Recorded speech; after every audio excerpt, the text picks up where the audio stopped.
Ok. Bonjour à tous, bienvenue. Je suis très heureux de vous accueillir pour cette troisième web rencontre du CERU. Alors, un petit mot sur le CERU. Le CERU est un laboratoire d'idées universitaires, un laboratoire d'idées indépendant qui réunit des universitaires, des chercheurs d'horizons et de disciplines très différentes pour essayer d'éclairer l'actualité et les grands débats de société. Et c'est un petit peu dans cet esprit qu'on organise aujourd'hui cette web rencontre. A la chance d'accueillir Arnaud Benedetti, qui est à la fois le rédacteur en chef de la revue parlementaire et politique, mais qui est professeur associé à la Sorbonne, à la fois grand spécialiste de la communication politique, mais aussi de la communication scientifique, puisqu'il a été très souvent en poste dans des grandes instances scientifiques. Donc avec lui, on va pouvoir un petit peu parler de la communication qu'on a eue pendant la crise, de la manière dont la communication scientifique aussi a été établie et comme à chaque fois, je vous incite à poser des questions via le chat qui vous permettra d'échanger avec Monsieur Benedetti.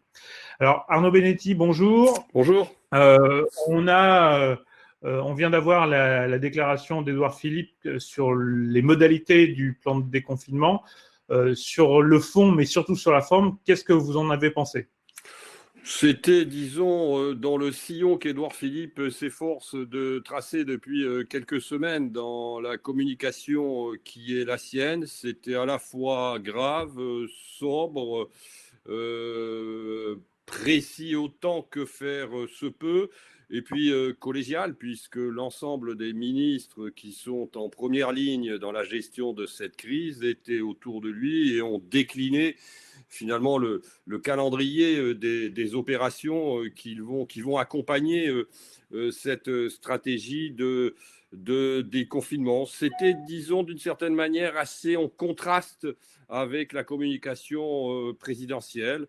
Et on voit que depuis finalement le début de cette crise et depuis surtout quelques jours, il y a, disons, deux sillons qui se tracent entre un Premier ministre qui a décidé de, disons, d'être dans un registre qui est un registre à la fois de la modestie et de la sobriété, et un président de la République qui a plus de mal à trouver sa place finalement dans la gestion de cette crise depuis le début de l'épidémie.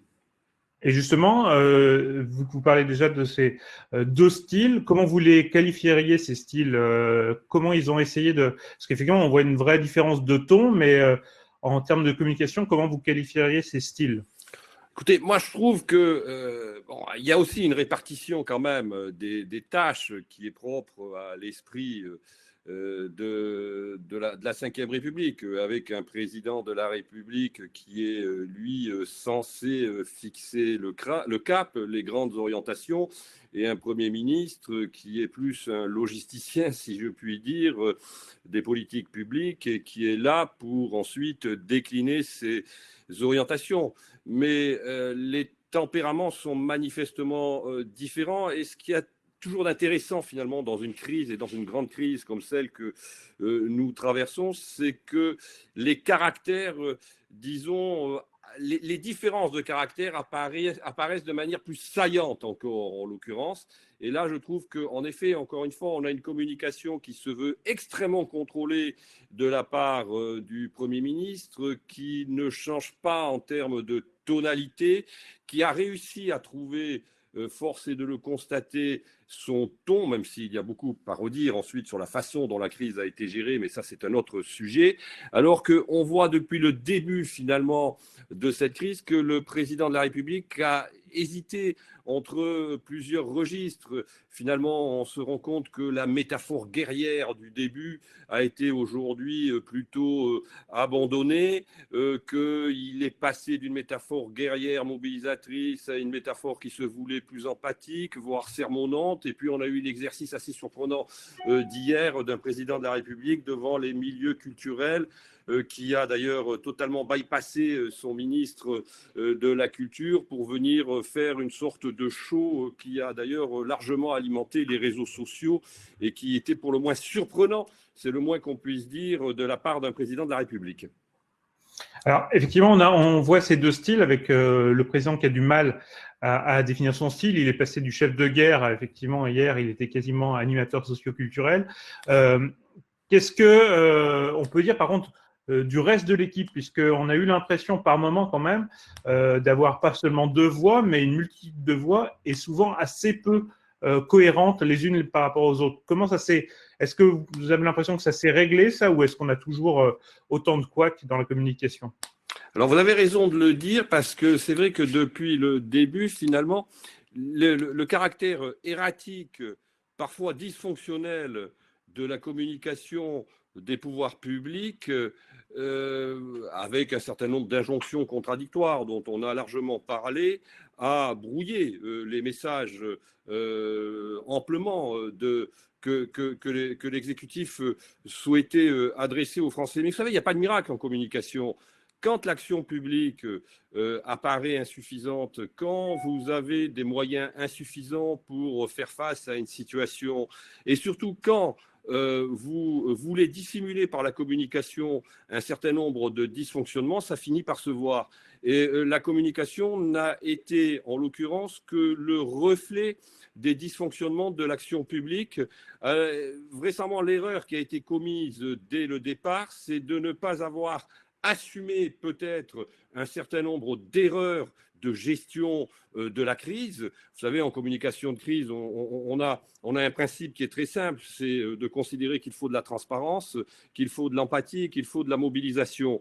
En l'occurrence, ce qui a manqué le plus, et chacun s'accorde à le reconnaître, il n'y a pas besoin d'être un très grand spécialiste de la communication pour, disons, établir ce constat, c'est que toute la communication de l'exécutif, en tout cas au début de la gestion de la crise, est une communication qui a visé à dénier d'une certaine manière une réalité que l'opinion publique avait très bien saisie elle-même, c'est-à-dire une sous-estimation de la menace, une sous-estimation du risque, une dénégation parfois de l'utilité d'un certain nombre de moyens dont on savait pertinemment qu'ils étaient utiles au regard d'un certain nombre d'exemples étrangers, mais que l'on considérait plus ou moins utiles parce que tout simplement on ne disposait pas de ces moyens. Toutes ces aspérités sont apparues au grand jour. La communication de l'exécutif a eu finalement trois objectifs, ou a répondu à trois registres. Le premier registre, c'était une communication très métaphorique, c'était la métaphore guerrière, pour finalement sursouligner un État qui avait pris pleinement conscience qui mobilisait l'ensemble des moyens pour faire la guerre à un ennemi qui n'est pas un ennemi en tant que tel, au sens, j'allais dire, guerrier du terme, qui est un virus.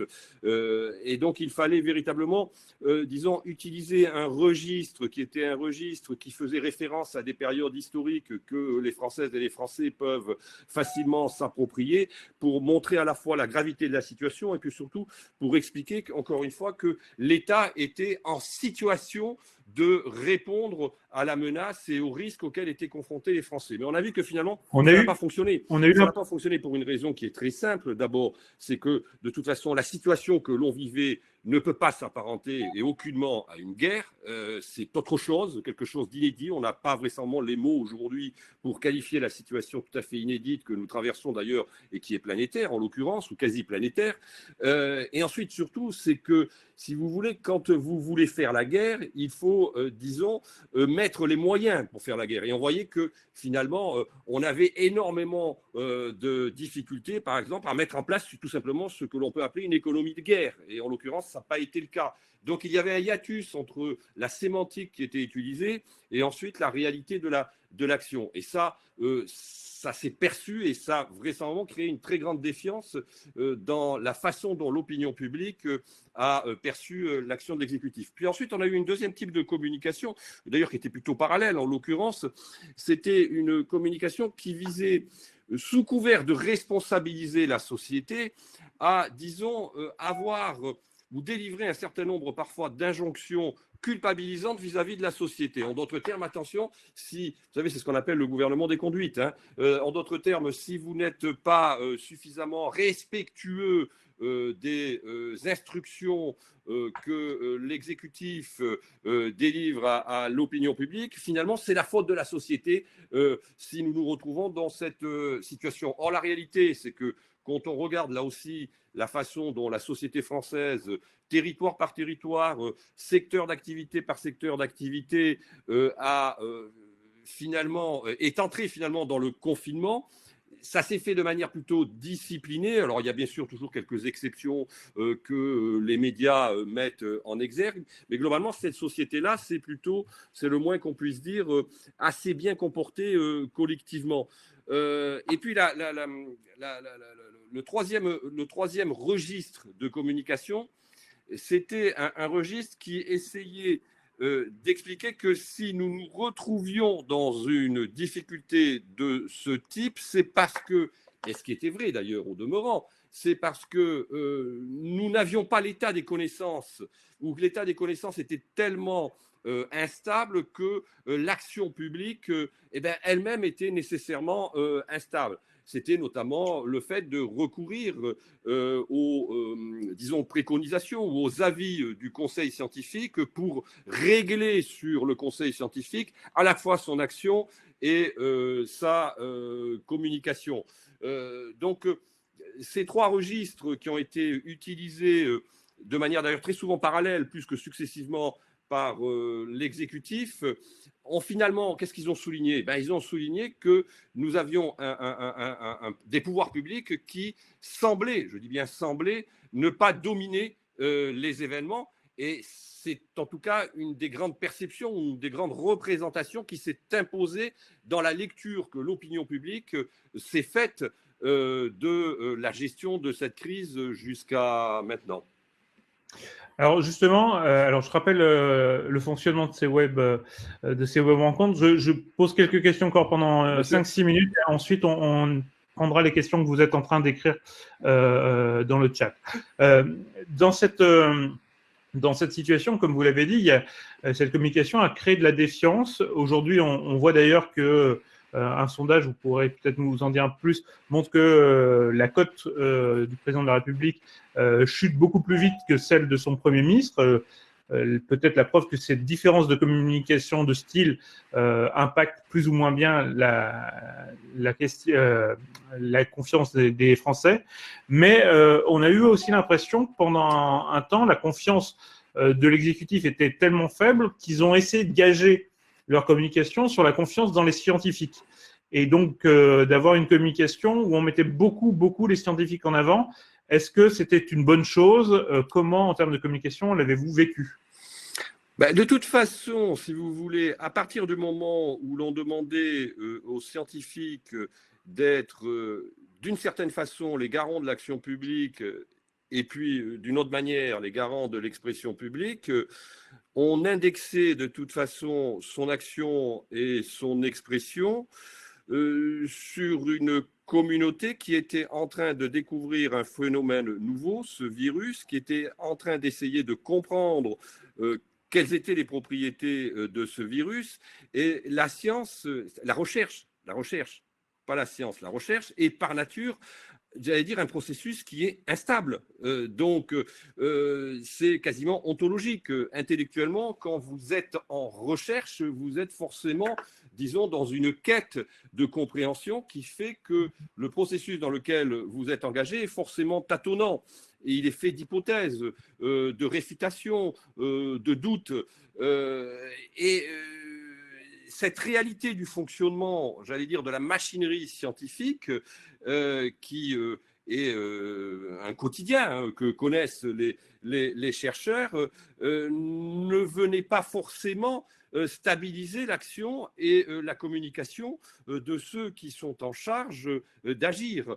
Et la pression de l'opinion publique est aujourd'hui telle que l'opinion publique, elle demande des réponses qui sont des réponses concrètes, qui sont précises et qui ne peuvent nullement s'indexer sur des hypothèses. Donc, à sa façon, le pouvoir politique s'est livré à un exercice qui était extrêmement difficile parce que lui-même s'indexait sur une réalité qui était instable.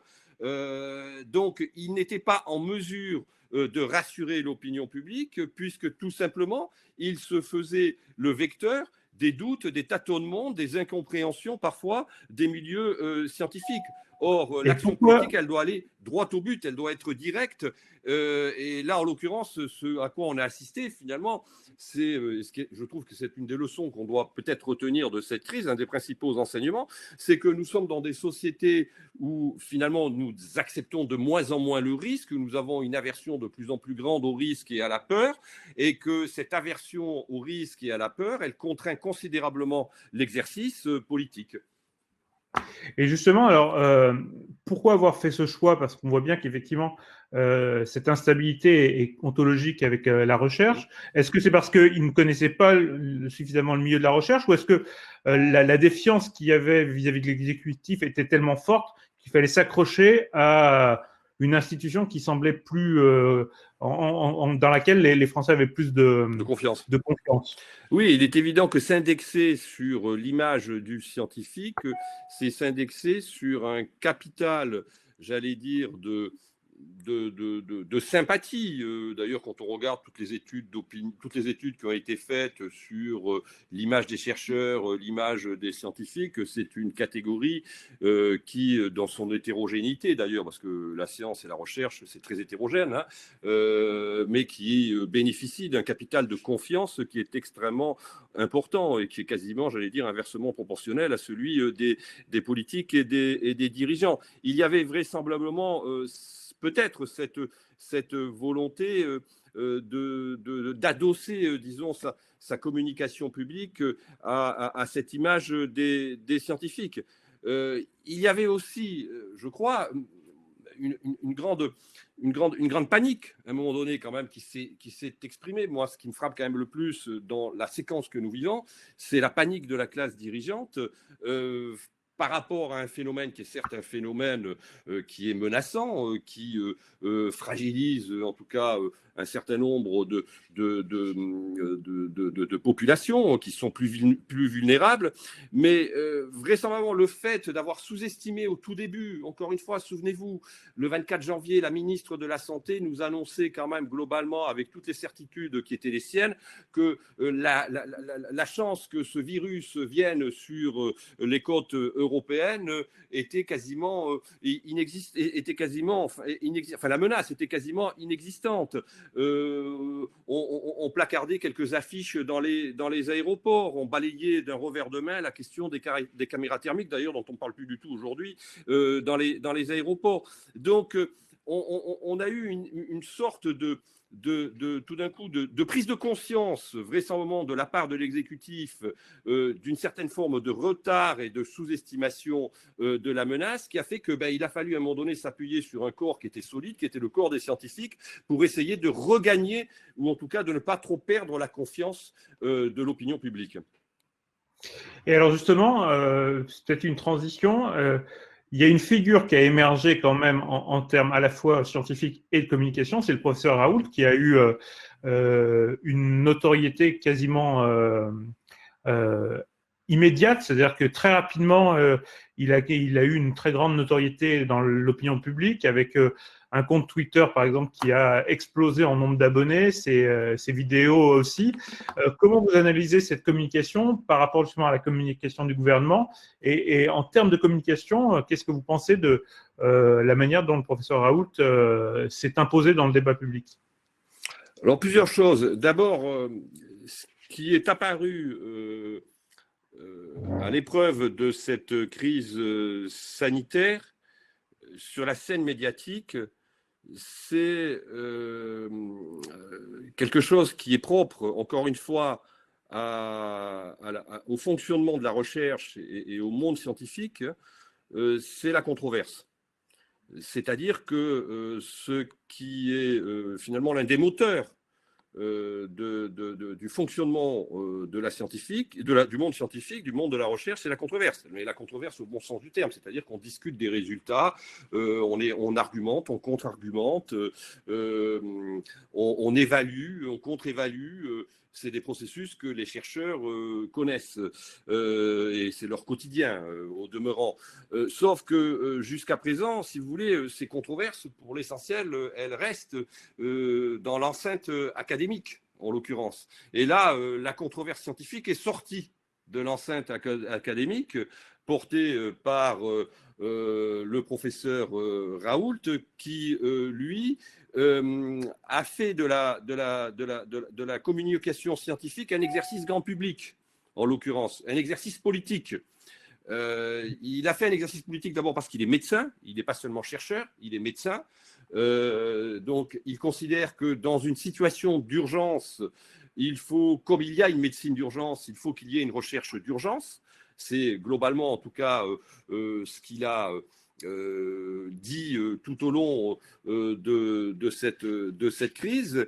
Et il a surtout, et c'est peut-être ce qu'il y a de plus intéressant aussi, en tout cas pour ceux qui s'intéressent un peu à l'épistémologie et à la science, c'est qu'il a porté une critique très intéressante, avec laquelle on peut ne pas être d'accord, ou avec laquelle on peut être d'accord également, sur la façon dont sont organisés un certain nombre de grands essais cliniques, ce qu'on appelle les grands essais randomisés, qui, à ses yeux, ne correspondent pas forcément aux besoins, en tout cas, de la recherche, en tout cas à ce type de recherche, parce qu'ils sont, selon lui, plutôt disons, le fruit de process administratifs, voire même parfois bureaucratiques.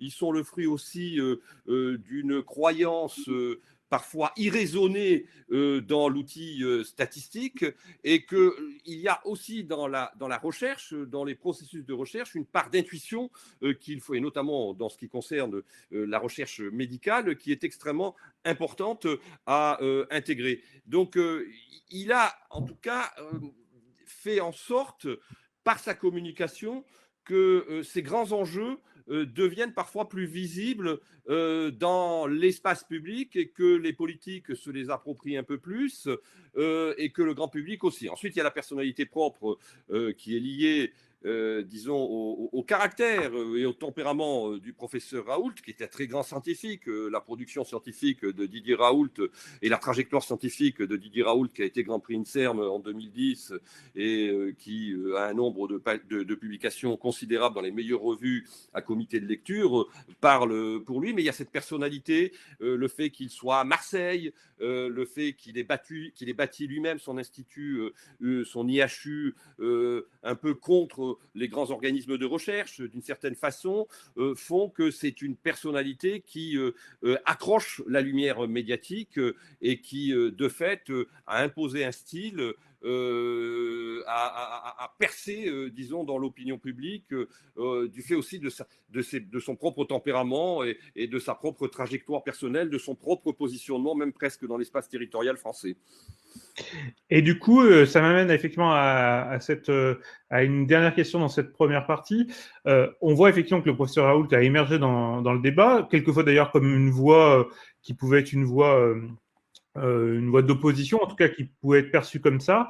Qu'est-ce que vous pensez de la communication de l'opposition dans cette crise? Est-ce qu'on a ressenti une opposition? Est-ce qu'elle a eu une voix crédible? Comment vous jugez les voix discordantes ou l'opposition dans cette crise? Est-ce que la communication était audible? Écoutez, les oppositions d'ailleurs, parce que bon, l'opposition, c'est un terme générique, mais il y a plusieurs oppositions. Je crois qu'elles ont été à la fois, disons, entravées parce qu'elles avaient malgré tout une posture qui consistait à ne pas briser une forme d'unité nationale dans l'épreuve que nous traversions, et de ne pas être finalement assimilé à un ennemi de l'intérieur qui tirerait dans le dos de la nation, pour aller vite, hein, en disant cela, mais qu'elles ont été également tout à fait conscientes que l'opinion publique était en réserve quant à l'action de l'exécutif. En d'autres termes, je ne suis pas sûr qu'il y ait eu une unité nationale sur le plan politique durant toute la séquence que nous avons traversée. Je n'en veux que pour preuve que d'ailleurs le Sénat lui-même a rejeté lundi dernier le plan de confinement et la stratégie de déconfinement plutôt proposée par le Premier ministre, qu'à l'Assemblée nationale, à l'exception de la majorité de la République en marche, du MoDem et de quelques personnalités isolées des oppositions, la plupart des députés d'opposition se sont abstenus ou ont voté contre ce plan de déconfinement. Le sentiment général qui prévaut dans l'analyse que l'on peut faire quand même de la façon dont les oppositions se sont comportées, c'est que, disons, elles attendent principalement l'après. Et qu'on voit bien que le temps du questionnement politique et du combat politique va arriver une fois la crise sanitaire surmontée, même si, bien évidemment, on a ressenti d'une manière diffuse durant toute cette séquence qu'il n'y avait pas fondamentalement une unité politique dans le pays. Alors, on va commencer à prendre quelques questions. Première question qui revient un petit peu sur je vais vous prendre 2 secondes parce que j'ai un problème de câble. Je reviens. Ah, tout de suite. Je suis désolé. Alors, on attend que vous pouvez continuer à poser vos questions en même temps et on pourra enchaîner les questions quand Arnaud Benedetti sera câblé.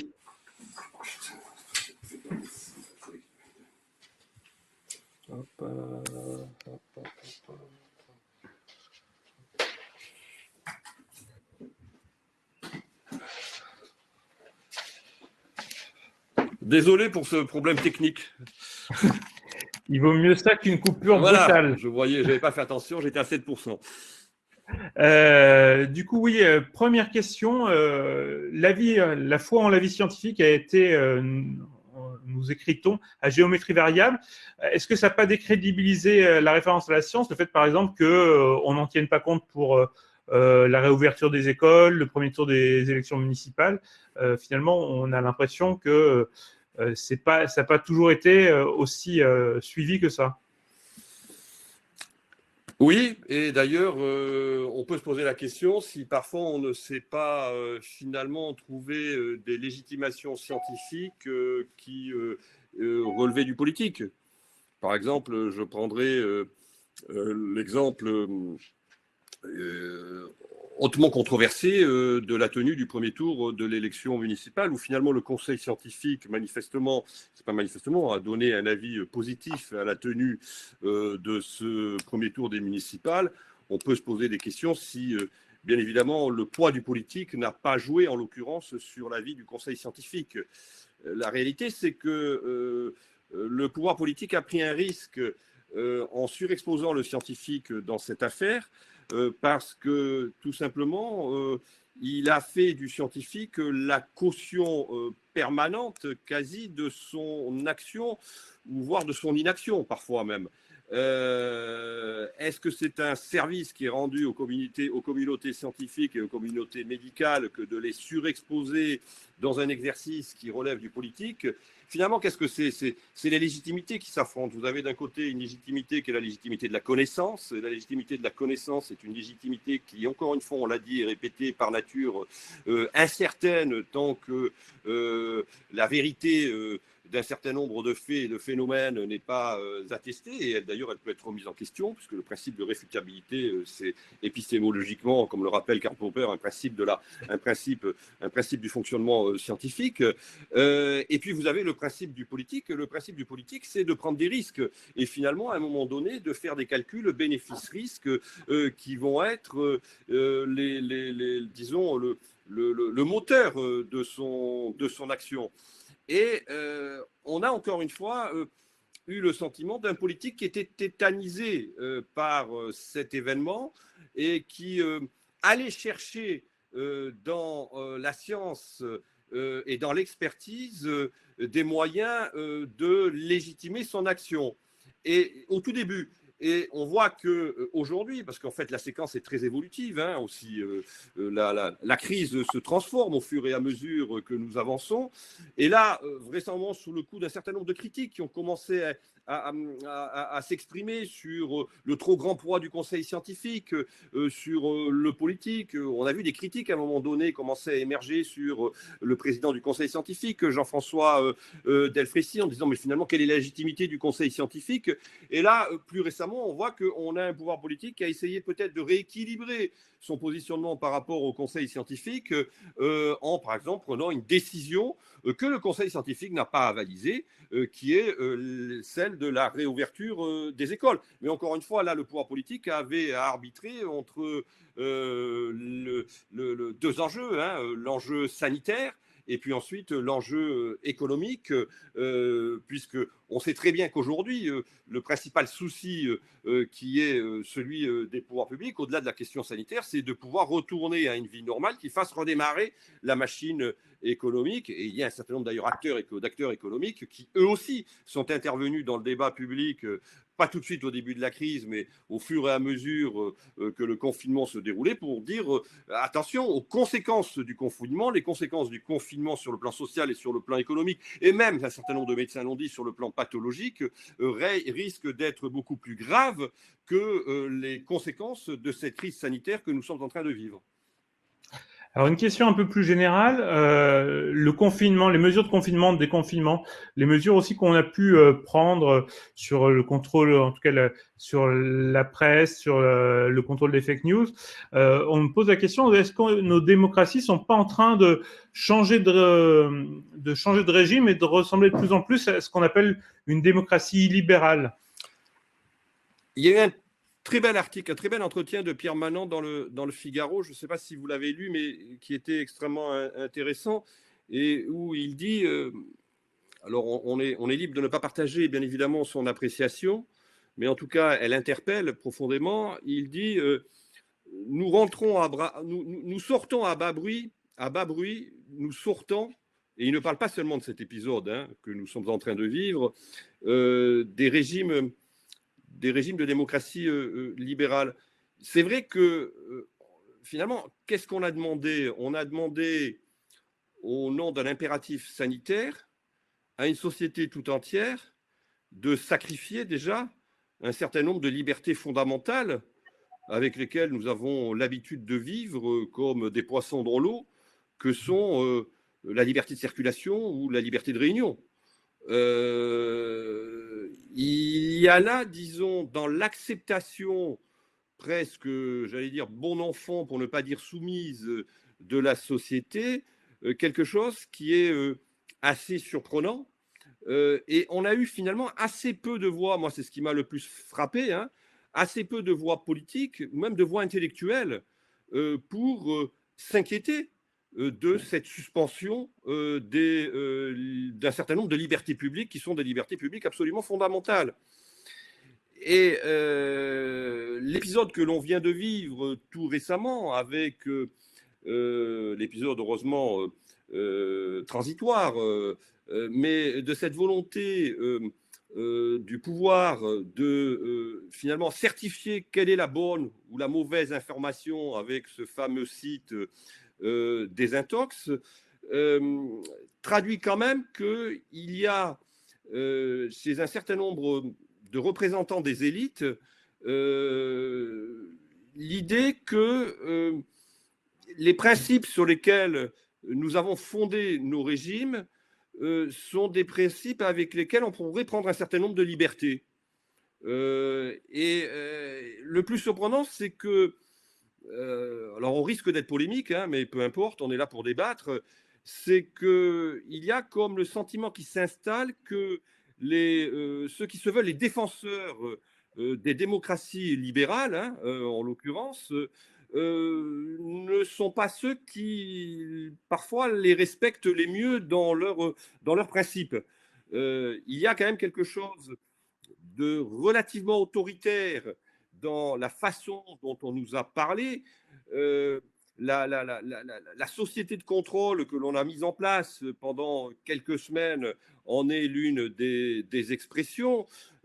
la façon dont, par exemple, le ministre de l'Intérieur parfois s'est exprimé devant les Français, ou même parfois le Premier ministre, un peu moins peut-être le président de la République, qui, de ce point de vue, a essayé de préserver finalement son image. D'ailleurs, je note que lors de sa toute première intervention, vous l'aurez constaté, il n'utilise pas le mot confinement. Il le laisse utiliser par ses ministres. C'est le ministre de la Santé et le ministre de l'Intérieur qui, juste après, viennent s'exprimer et qui parlent, eux, explicitement de confinement.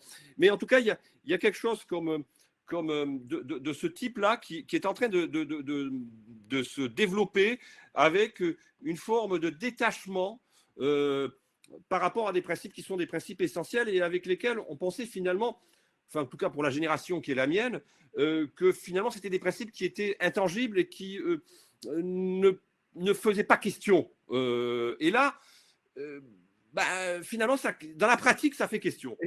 Et du coup, encore une fois, le site a été retiré. On a vu qu'il y a eu un certain nombre de voix qui se sont élevées, fort heureusement, pour rappeler quand même que le principe de l'autonomie de l'information, c'était un principe constitutif des régimes démocratiques, que le principe de l'autonomie de la société, c'est un principe constitutif aussi des sociétés démocratiques.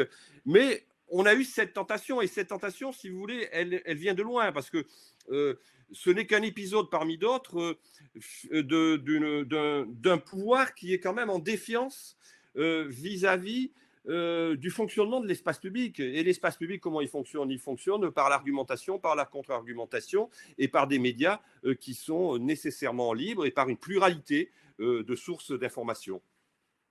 Et sur cette question, non pas qu'il ne faille pas lutter contre les fake news, hein, mais il faut lutter contre les fake news, mais il faut lutter par l'espace public et non pas forcément par la législation.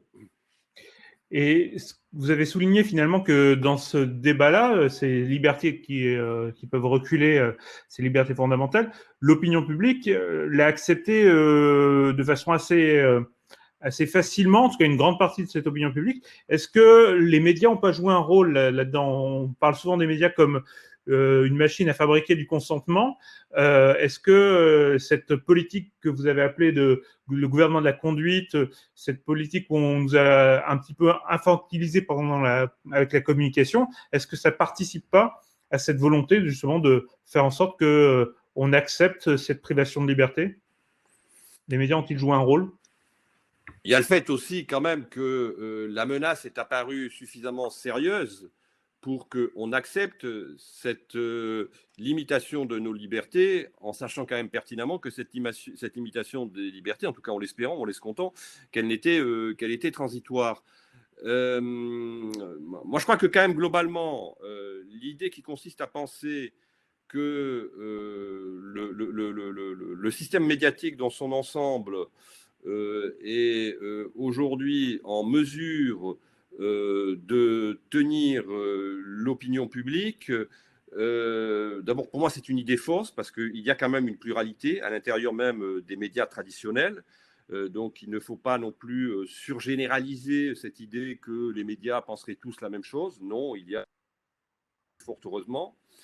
Et ensuite, quand bien même cette idée serait validée par les faits, ce qu'elle n'est pas à mon sens, l'écosystème aujourd'hui médiatique a tellement évolué, notamment avec Internet, avec les réseaux sociaux, il y a beaucoup à dire sur les réseaux sociaux, que cette fabrique du consentement, ce concept qui a été formulé par Walter Lippmann et repris à son compte par Édouard Bernays, aujourd'hui est de moins en moins possible. Et d'ailleurs, c'est ce qui rend de plus en plus difficile l'exercice de la communication. Puisque, moi c'est une des thèses en tout cas que je défends, c'est que l'exercice de la communication, c'est-à-dire comme processus qui vise à maîtriser et à domestiquer l'opinion publique, cet exercice qui est l'exercice originel de la communication est de plus en plus difficile aujourd'hui parce que tout simplement nous sommes dans un espace public et un espace médiatique qui s'est considérablement diversifié et où la prise de parole est de plus en plus facilitée par les outils avec lesquels nous sommes en train de communiquer cet après-midi. Alors, une question un peu plus large qui nous est posée en plusieurs étapes d'ailleurs. Est-ce qu'on n'a pas aussi, au niveau international, eu une sorte de guerre de l'information avec notamment la communication vis-à-vis de la Chine ou via la Chine et les communications qu'on peut avoir de gouvernements étrangers qui peuvent peut-être être un facteur qui explique qu'on ait été moins audible pendant une période? D'abord, il y a eu alors, ne serait-ce qu'au niveau européen. Moi, d'abord, il y a une chose qui m'a profondément frappé, je ne sais pas si ça a frappé ceux qui nous suivent aujourd'hui, c'est que la façon dont on a avalisé quand même la version officielle de la Chine. C'est assez étonnant quand on connaît quand même le système chinois.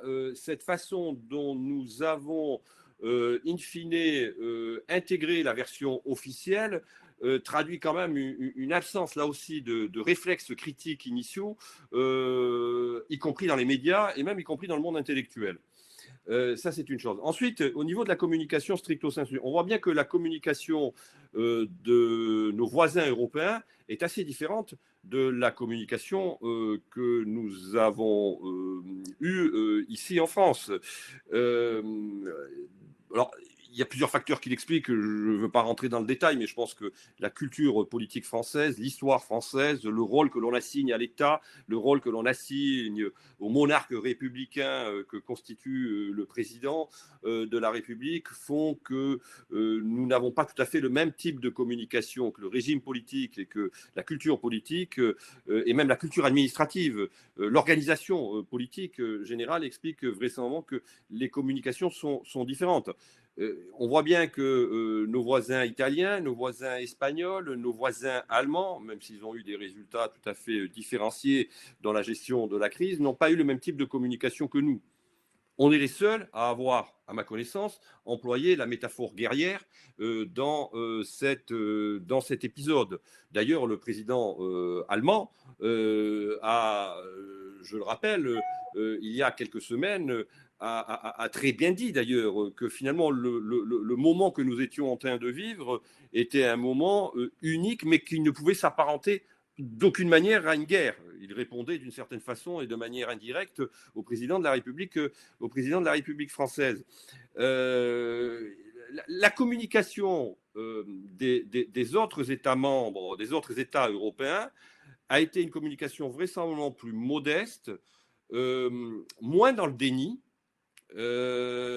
et donc certes injonctifs, parce qu'il fallait donner des injonctions pour réussir notamment les procédures de confinement, mais elles venaient de moins de haut. Voilà, et je pense que ça aussi, ça a joué. Ensuite, il y a un autre aspect, c'est que le problème, c'est qu'on ne peut pas isoler la séquence que nous sommes en train de vivre du reste du mandat d'Emmanuel Macron.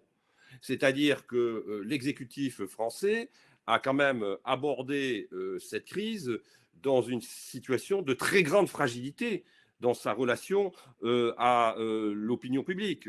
Les Gilets jaunes, le mouvement contre la réforme des retraites. Donc, il a entamé cette crise avec un socle qui était un socle de confiance, qui était lui-même profondément fragilisé. Alors, il y a eu un petit rebond au début que l'on connaît et que les politistes connaissent bien, c'est ce qu'on appelle l'effet drapeau. Hein. À un moment donné, la nation s'agrège autour du chef. Il a d'abord été très limité, extrêmement limité, beaucoup plus limité, par exemple, que celui qu'avait pu obtenir dans d'autres temps François Hollande au moment des attentats de Charlie Hebdo. Et il s'est très, très vite retassé. In fine, c'est que la communication de surplomb, la communication de très grande mobilisation au niveau sémantique, la communication un peu de type monarchique ou paternaliste telle qu'elle a été développée par l'exécutif et notamment par le président de la République, elle a été profondément infirmée par les moyens et les actions très souvent contradictoires qui ont été conduites ensuite sur le terrain dans la gestion de cette crise. On a eu très souvent d'ailleurs des prises de parole du président de la République et quelques minutes plus tard, vous aviez des prises de parole des ministres qui venaient d'une certaine manière presque corriger le président de la République dans son expression publique. Moi, ce qui m'a frappé, c'est que pour une équipe qui est formée au canon de la communication moderne, on a véritablement manqué d'une coordination de cette communication durant tout l'exercice de crise Seulement, peut-être maintenant, on est en train de retrouver une forme de coordination, puisqu'on voit bien que c'est le Premier ministre qui est lui-même aujourd'hui au front, à la fois, bien évidemment, dans la mise en œuvre opérationnelle des mesures pour le déconfinement, mais aussi dans l'expression publique, puisqu'il va même jusque dans le détail parfois d'un certain nombre, presque dans un micro-management, je dirais, ce qui ne relève pas non plus automatiquement du Premier ministre, des annonces. Mais comme, si vous voulez, l'étage qui est l'étage du porte-parole a explosé en vol quand même, il faut être clair, il a bien fallu que ce soit le Premier ministre qui monte en première ligne et qui récupère aussi cette fonction-là. Alors, deux questions que je vais essayer de présenter ensemble. La première, effectivement, sur la communication d'Emmanuel Macron, on voit bien effectivement que, à la différence du Premier ministre qui de plus en plus essaye d'être entouré quand il fait ses points presse, Macron reste quand même très isolé. Est-ce que c'est pas cette communication isolée ne l'isole pas aussi politiquement? C'est la première question. Et deuxième question, qui là est plutôt le côté négatif de la communication du Premier ministre. On a une communication, c'est ce qu'on nous écrit, une communication très culpabilisatrice, très infantilisante. Ouais. Et est-ce que ça, c'est une bonne méthode? Est-ce que ça fonctionne ou est-ce que c'est que les conseillers ne sont pas très bons sur les méthodes pour proposer une communication aussi infantilisante, pardon. Alors, pour essayer de répondre à votre première question, j'ai envie de dire quand même que sous la Ve République, le roi est vraiment un monarque solitaire. C'est quand même une caractéristique aussi de la fonction présidentielle telle qu'elle a été, j'allais dire, bâtie sur mesure pour le général de Gaulle. Souvenez-vous quand même de ces conférences de presse du général de Gaulle, où le général de Gaulle, à l'Élysée, recevait la presse. Il était seul, avec ses ministres en bas, certes, mais il était seul, surélevé. Donc symboliquement, il y a quand même dans la fonction même, sur le plan symbolique du chef de l'État, quelque chose qui fait que l'homme qui s'élève s'isole, comme disait Rivarol. Et là, l'homme qui s'élève institutionnellement, il s'isole forcément.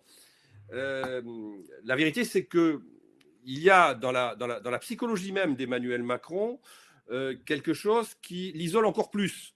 C'est-à-dire qu'il a une façon de considérer son rôle, comme un peu d'ailleurs Nicolas Sarkozy aussi en son temps, hein, d'une certaine manière, mais d'une autre manière, comme étant, disons, une forme d'avant-garde qui doit être sur la ligne de front en permanence. Eh bien, je pense que moi, le problème d'Emmanuel Macron, ce n'est pas tellement d'être solitaire, en l'occurrence, parce que la solitude, elle est pratiquement consubstantielle à sa fonction. C'est surtout le fait qu'il a vraisemblablement beaucoup trop parlé. C'est qu'en fait, il n'a pas utilisé cette économie de la parole et qu'il s'est surexposé en permanence, et il s'est surexposé en annonçant très souvent un certain nombre de mesures qui parfois apparaissaient par trop imprécises, ou parfois, quand elles étaient concrètes, étaient, comme je l'ai déjà dit, infléchies par des prises de parole de ses ministres, voire de son Premier ministre. Donc, il a, d'une certaine manière, épuisé son crédit communicant. Et ça, je pense que c'est ce qui lui a coûté le plus. Vraisemblablement, n'a-t-il pas suffisamment joué l'horizontalité aussi, en voulant être trop vertical, ou voire trop paternaliste, parce que le mode de fonctionnement de la société a évidemment évolué. C'est que du temps du général de Gaulle, la verticalité, elle était intériorisée sociologiquement par toute une partie de la société, ce qui n'est quand même plus tout à fait le cas aujourd'hui, et que, évidemment, vous ne pouvez pas user de la verticalité aujourd'hui comme vous en usiez par le passé, d'autant plus que, autre point de comparaison, et ce n'est pas faire offense au président de la République que de le dire, ils n'ont pas la même histoire, ils n'ont pas le même récit, ils n'ont pas la même trajectoire historique, ils n'ont même pas la même épaisseur historique. Donc, c'est un peu différent. Sur la question de la communication infantilisante, moi, je crois que c'est un vrai sujet. Mais bon, c'est peut-être pas le moment d'en parler parce qu'on est dans une période où il faut traverser cette crise. Mais cet interventionnisme de l'État dans les conduites quotidiennes, c'est un processus qui d'ailleurs ne date pas de cette crise, hein, qui est malheureusement assez vieux, mais c'est une question qu'il faudrait poser aujourd'hui dans le débat public et que les politiques doivent poser et qui rejoint finalement la question des libertés publiques et de la liberté individuelle. En l'occurrence, l'État doit protéger, mais l'État n'est pas forcément une nounou. Le fameux Big Mother. Entre la garantie de protection et de sécurité, qui est la mission, j'allais dire, historique et anthropologique de l'État, et le fait que l'État vienne régler nos conduites personnelles, cette société de contrôle, voire de surveillance que l'État tend à instituer, il y a là une question politique qui doit être posée, notamment par ceux qui se réclament du libéralisme. Alors, comme disait Paris Match, des fois, une photo a beaucoup plus de force que pour expliquer une situation. Vous avez beaucoup parlé du fait qu'il y ait une grande différence entre les mots et les actes. Il y a une photo que je voudrais juste que vous commentiez. C'est celle qu'on a vue il y a quelques jours, il n'y a même pas quelques jours, hier, de Castaner qui, en pleine crise et au moment où il fait une communication sur les gestes barrières, pose avec le masque à la main, avec un groupe de plus de 10 personnes et comme vous le voyez, très loin des mesures de distanciation d'1 mètre. Est-ce que ça, et on en a plusieurs de ce type-là, est-ce que ça, c'est quelque chose qui finalement symbolise pas? Qu'est-ce que vous pensez de cette image-là, qui d'ailleurs commence à un peu buzzer là depuis quelques heures? Est-ce que ce n'est pas finalement le symbole même de la crise de confiance qu'on peut avoir dans la parole politique? Oui, évidemment, surtout qu'aujourd'hui, on sait très bien que ce type d'image circule sur les réseaux et que la différence fondamentale aussi par rapport à des époques passées, c'est que comme nous baignons de plus en plus dans des sociétés de communication, nous sommes tous en mesure d'être des spécialistes de la communication et de décrypter les images. Et on a aujourd'hui un processus de décryptage, de détournement, de mise en question, de sarcasme aussi parfois, qui vient contrebalancer de manière très saine d'ailleurs, je trouve finalement, la communication politique officielle. Il est clair que lorsque vous voulez d'une certaine manière être grave dans l'expression des conduites que vous voulez promouvoir auprès des Français et que vous-même vous adoptez un comportement qui est tout à fait orthogonal, comme le montre cette image des conduites que vous voulez promouvoir, il y a un hiatus qui apparaît au grand jour et qui fait que finalement la prise de parole publique est d'une certaine manière mise en contradiction par la pratique. Il va de soi qu'il s'agit là, en effet, d'un hiatus, un de plus, qui vient contredire, disons, le message que l'on souhaite délivrer, puisqu'on ne se l'applique pas à soi-même. Et d'ailleurs, ce qui est reproché très souvent en politique, c'est de ne pas appliquer à eux-mêmes ce qu'ils demandent d'appliquer à l'opinion publique. Donc là, vous avez un exemple parmi d'autres, mais vous avez vu que ça a été contrebalancé lors de cette opération de communication particulièrement bien huilée, et parfois trop huilée, qui était celle de la visite du président de la République dans une école à Poissy, où vous aviez les masques, bien qu'il touchait beaucoup les masques, le président de la République et le ministre de l'Éducation nationale, ce qu'il ne faut pas faire, je crois comprendre, en l'occurrence. Mais on voyait que les distances, les gestes barrières étaient respectés afin de montrer justement que jusqu'au sommet de l'État, on avait intériorisé ces contraintes collectives qu'on souhaitait voir. Là aussi, il y a eu un hiatus, puisque une photo circule maintenant du président de la République avec son masque à la main, en train de finir sa visite. Donc, ça semble effectivement compliqué. On va bientôt terminer. Pour terminer, je voudrais poser peut-être la question la plus difficile. Si dans cette crise, après cette crise, s'il y avait des leçons en termes de communication à retenir, parce que malheureusement, on n'est pas à l'abri que on revit des crises similaires dans les mois ou les années à venir. Ça serait quoi les 3 règles qu'il faudrait aujourd'hui pour avoir une communication publique qui soit plus audible et peut-être qui tire des leçons de la crise qu'on vient de passer? Bon, moi, j'en vois 3, mais qui ne sont pas très originales. Hein, mais vous savez, c'est un peu le principe de la lettre volée. Hein, c'est ce qui est en face de vous qui n'apparaît pas à première vue, et pourtant qui est l'évidence. Et la communication, c'est quand même beaucoup de bon sens. D'abord, c'est de dire la vérité et d'être transparent. C'est le premier point. C'est que si on avait dit la vérité sur les moyens logistiques, peut-être que nous ne nous retrouverions pas avec une accélération de la crise de défiance dans la parole publique que cette crise a suscité. Ça, c'est le premier élément. Le deuxième élément, c'est de reconnaître. Quand on commet des erreurs, c'est finalement d'accepter. Il y a un vieux principe aristotélicien qui consiste à professer que on accordera plus de crédit à quelqu'un qui reconnaît ses erreurs qu'à celui qui les dénie.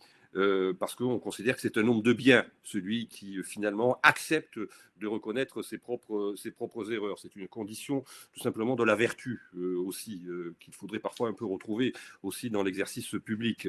Et troisième élément qui me paraît aujourd'hui extrêmement important, considérer que les sociétés sont adultes, qu'elles sont citoyennes, que quand on s'adresse à une société... Allô? Oui, oui. Ah. On vient de perdre Arnaud Benedetti. Est-ce que ça revient? Bon, je crois qu'effectivement, on vient de perdre Arnaud Benedetti. C'était la fin de son intervention. Je vous remercie pour tout ça, pour cette troisième web rencontre.